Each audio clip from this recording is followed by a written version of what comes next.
Hello guys नभ्या mom channel को समस्त को वेलकम करुच्ची। तो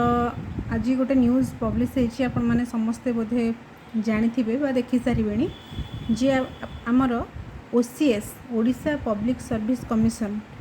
ओसीएस जो परीक्षाटा थाए तार पैटर्न चेंज हो जाए जमती कि जोटा आम शुणा को मिलूला कौन केतटा चांसेस तार सिलेबस चेंज होटा यूपीएससी पैटर्न रे हम बोली जहाँ आम र्यूमर सब थिला सेटा आज ऑफिशियली डिक्लेयर होती न्यूज़ चैनल मानक गणमाध्यम सबुथे से आज पब्लिश होती। तो कौन होती आमर ओसीएस पैटर्नटा आगुरी आमर थिला आगुरी थिला केते आगुरी थिला 2250 मार्क 2250 मार्क थिला। ता सहित कौन थिला ना दीटा ऑप्शनल सब्जेक्ट थिला दीटा ऑप्शनल सब्जेक्ट थिला हाँ ना नहीं किंतु एबे कौन हैला ना सेटा ए ऑप्शनलटा गोटे पेपर हो गला आ ए मार्कटा कमिकी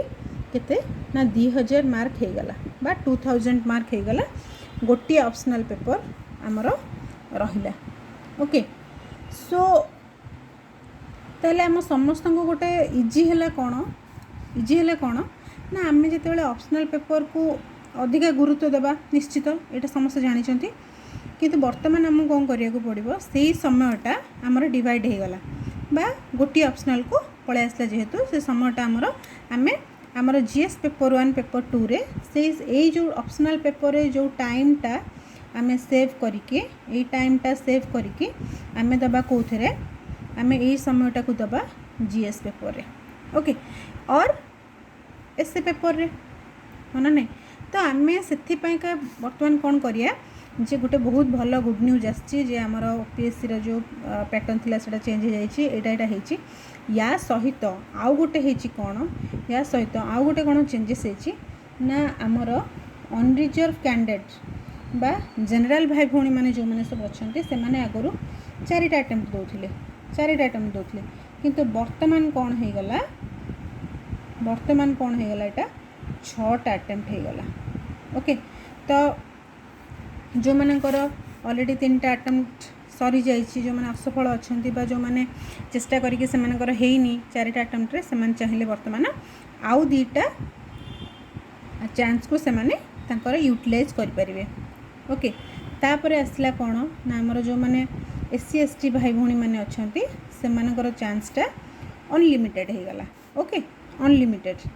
तो से माने जिते थर चाहिए से थर परीक्षाटी दे पारिबे। तो या फल आमर बहुत सुविधा भी है। हाँ आउ गोटे जिनस मुझे छाड़देली आगुरी गोटे थिला कौन ना आमर ओनली आम इंग्लिश पेपर रे लिखुले। हाँ ओनली इंग्लिश पेपर रे आम लिखुले किंतु वर्तमान सेटा कौन हो गला ना एबे आम चाहिए ओडिया रे मध्य आम निजर आंसर को बहुत भल भाव में डिस्क्राइब करके लिखिपर। एटा तो निश्चित भाव में बहुत गोटे भल डिसीजन ए डिसीजनटा बहुत भल डिसीजन ओडिया रे जोटा लिखा किंतु मु भावुची जोटा कि मोर व्यू ओडिया रे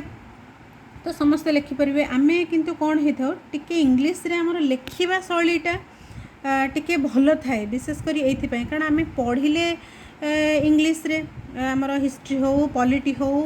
आम इंग्लिश रे पढ़िले आउ आंसर राइटिंग प्रैक्टिसटा भी आम इंग्लिश रे ही करिछे। आउ गोटे जिनस मु भावुची कौन गोटे असुविधा यहाँ हम जे किछिटा आमर वर्ड अच्छी बा किछिटा आमर सेंटेंस अच्छी जोटा कि आम इंग्लिश रे ही भल भाव में ताको डिस्क्राइब करके लिखिपर ओडिया अपेक्षा कहीं ओडिया गोटे गोटे वर्ड बा गोटे शब्द बा गोटे वाक्य आम ताको भल भाव में डिस्क्राइब करें जमती आम इंग्लिश रे करिपरिबा किंतु जेहेतु ओडिया आमर मातृभाषा आम निश्चित भाव में ताको अधिका गुरुत्व दबा ए डिसीजन को। तो बहुत स्वागत योग्य जो मैंने एबे नुआ नुआ करी प्रिपरेशन आरंभ कर तो सुवर्ण सुजोग कारण से माने ओडिया रे लिखिबा ओडिया रे पढ़िबा ओडिया रे बही गुड़िक बहुत भल भाव में से पढ़ी पारिबे बा बुझी पारिबे डिस्क्राइब करके ताकू आंसर माने जिते आंसर लिखिबे से लिखि पारिबे। तो यहाँ थिला आज अपडेट मु आपन को जनईदेली आउ बहुत बहुत बहुत बहुत भल गोटे डिसीजन आमर ओपीएससी नहीं तेणुक आम निश्चित भाव में तार फायदा उठेबा ओपीएससी रो डिसीजन को। तो मु भावुची ये वीडियोटा आपण समस्तंकर गोटे ओवरऑल गोटे पळे आसला आइडिया जे कौन है कौन नहीं आगरू आमर थिला एठी मु लिखि दउची आगरू आमर एटा थिला आ एबे एटा अछि ओके एटा आमर आगरू थिला एटा एबे अछि ओके। तो एटा आमर ओवरऑल गोटे मु देई देली कौन कौन चेंजेस होती। तो भावुची आपण माने आपण समस्त को मोर यही गोटे